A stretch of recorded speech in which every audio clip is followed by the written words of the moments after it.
बिस्मिल्लाहिर्रहमानिर्रहीम अस्सलामुअलैकुम and welcome to All About Kitchen. आज जो रेसिपी मैं आपके लिए लेकर आई हूँ वो है बहुत ही मज़ेदार सी चिकन के शोरबे वाले सालन की। चिकन का जो पतला शोरबा होता है जो हम बनाते हैं तो बहुत ही मज़े का बनता है, उस तरह से हमने इसको बनाया है। और सबसे कमाल बात इसकी ये है कि इसके अंदर प्याज आपको बिल्कुल भी इन द एंड नज़र नहीं आएगी, साबित बिल्कुल घुल जाती है प्याज इसमें जिस तरीके से हम इसको बनाते हैं। तो रेसिपी को पूरा देखिए, टिप्स और ट्रिक्स को फॉलो करते हैं आप मज़ेदार सा शोरबे वाला सालन बना सकते हैं। चिकन शोरबे का सालन बनाने के लिए मैंने यहाँ पर जो है वो तकरीबन हाफ कप ऑयल को गर्म कर लिया। उसके अंदर मैं डाल रही हूँ 2 मीडियम साइज़ की प्याज को मैंने सबसे पहले तो बहुत ही बारीक काटा है, मैंने इसको कटर से काटा है। उसके बाद लच्छे जो है उसके खोल लिए हैं ताकि ये इवन जो है वो नरम पड़े, क्योंकि हमें इसमें प्याज लाल नहीं करनी होती लेकिन नरम प्याज चाहिए होती है। अच्छा, प्याज को हम इसमें पीसेंगे नहीं, क्योंकि पीस के जो प्याज का टेस्ट होता है ना वो थोड़ा सा आ जाता है हमारे पास कोफ्ते के सालन जैसा। तो हमें इसका शोरबे वाला सालन बनाना है तो इसलिए हम इसको ऐसे ही बनाएंगे। ये मैंने डाल दिया नमक, हाफ टी स्पून नमक डाल दें। इस स्टेज पे नमक डालने से क्या होता है कि प्याज जल्दी नरम पड़ जाती है। अब मैं यहाँ पर डाल रही हूँ हाफ के जी चिकन। तो चिकन को हम प्याज के साथ 5 मिनट भूनेंगे। 5 मिनट की जो भुनाई होती है इसकी 2 से 5 मिनट इसकी भुनाई करें। इस वक्त क्या होता है कि ये करने से चिकन और प्याज एक साथ जो है मिक्स हो जाती है। 1 टीस्पून मैंने इसमें भर के अदरक लहसुन का पेस्ट डाल दिया है और अब हम इसको इतनी देर भूनेंगे जैसे मैंने बताया, 5 मिनट इसको भूनेंगे। और थोड़ा सा पानी भी अगर आपको लगे इसमें कि लग रहा है तो थोड़ा सा पानी डाल के आप इसकी भुनाई कर सकते हैं, लेकिन चिकन और जो प्याज है वो मिक्स हो जानी चाहिए। कि देखिए मैंने अच्छे से भुनाई कर ली है इसकी। आप इसके कलर से देख सकते हैं प्याज बिल्कुल इस वक्त सॉफ्ट हो चुकी है। ये मैंने एक टमाटर को बीच में से 2 करके डाल दिया। आप कवर करेंगे, टमाटरों के सॉफ्ट हो जाने तक पकने देंगे। इस तरह करने से क्या होता है कि टमाटरों का आप छिलका हटा सकते हैं। ये देखिए टमाटर बिल्कुल घुल गए थे तो मैंने इसको इस तरीके से चमचे से जो है ना यूँ इस तरह कर करके मैंने जो है इसको घोट लिया। और अब टमाटरों के साथ थोड़ा सा इसको भून लेंगे और फिर हम डालेंगे इसके अंदर सूखे मसाले। सूखे मसाले में जो यहाँ पर हमने चीज़ें ली हैं उसमें मेरे पास हाफ टी स्पून लाल मिर्च का पाउडर है, हाफ टी स्पून धनिया पाउडर, 1/4 टीस्पून हल्दी पाउडर और हाफ टी स्पून से कम मैंने इसके अंदर गरम मसाला पाउडर लिया है।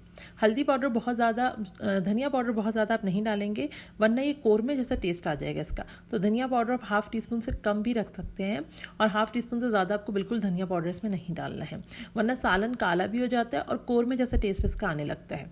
तो बस अब देखें अच्छे से भुनाई हो गई है। जब तेल सेपरेट हो गया है तो मैं इसमें डाल रही हूँ पानी इतना डालना है जितने में शोरबा इसका बन जाए इन द एंड, और चिकन भी हमारे पास गल जाए। तो इस हिसाब से इसमें पानी डालें आप जितना आपको शोरबा चाहिए और चिकन वगैरह इसमें गल जाए।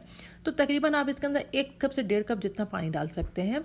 अब देखें डन हो गया था तो 15 से 20 मिनट मैंने उसको बहुत ही स्लो फ्लेम पे पकने दिया। चिकन जब डन हो गई थी तो मैंने चूल्हा बंद कर दिया था और अब मैंने इसका फ्लेम ऑन किया है। और अब मैं आपको दिखाती हूँ इसके अंदर हम डालेंगे गरम मसाला पाउडर, हाफ टी स्पून जितना जो हम इसके अंदर भुना पिसा गरम मसाला पाउडर डाल देंगे। और बस उसके बाद हमें क्या करना है, इसके अंदर थोड़ा सा धनिया डालना है। अच्छा, मैंने यहाँ हरी मिर्च नहीं डाली थी क्योंकि ये होता है कि थोड़ा मिर्ची फिर एंड द एंड बच्चों के हिसाब से तेज़ हो जाती है, इसलिए मैं हरी मिर्च थोड़ा अवॉइड कर लेती हूँ एंड में।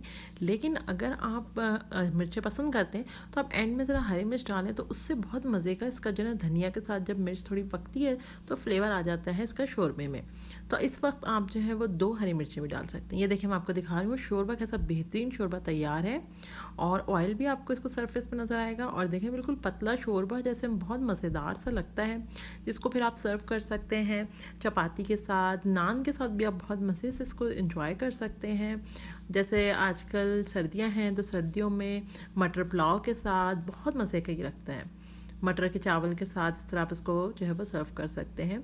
अब मैं आपको इसको जो है वो प्लेट में निकाल के दिखाती हूँ ताकि आपको आइडिया हो कि देखें कितना अच्छा शोरबा बना है। ये देखें बिल्कुल आपको इस वक्त प्याज बिल्कुल इसमें अलग से तैरती हुई प्याज होती है नज़र नहीं आएगी। और रीज़न इसका यही है जो हमने बुनाई की है, शुरू में जो हमने थोड़ा सा नमक डाला था। अच्छा, नमक आप एंड में चेक कर लें क्योंकि शुरू में हमने बस नमक डाला, बाद में नहीं डाला था। तो मैंने चेक करके जितने हिसाब से अपने नमक डाल लें, जो मुझे लगा था तो मैंने डाल लिया था। तो नमक जो हमने शुरू में डाला था, फिर हमने जो बुनाई की है प्याज के साथ चिकन की, वो ये सब चीज़ें जो है बहुत मैटर करती हैं इसके शोरबे को बेहतरीन बनाने में। और एंड में आपको दम पे रखना है। ये देखें बेहतरीन शोरबा तैयार है, बहुत मज़े का ही बनता है। आज की अगर आपको हमारी रेसिपी अच्छी लगी हो तो रेसिपी को ज़रूर से लाइक कर लीजिएगा। चैनल पे नहीं है तो इट्स माई हम्बल रिक्वेस्ट के चैनल को ज़रूर से सब्सक्राइब कर लीजिएगा। अल्लाह हाफ़िज़।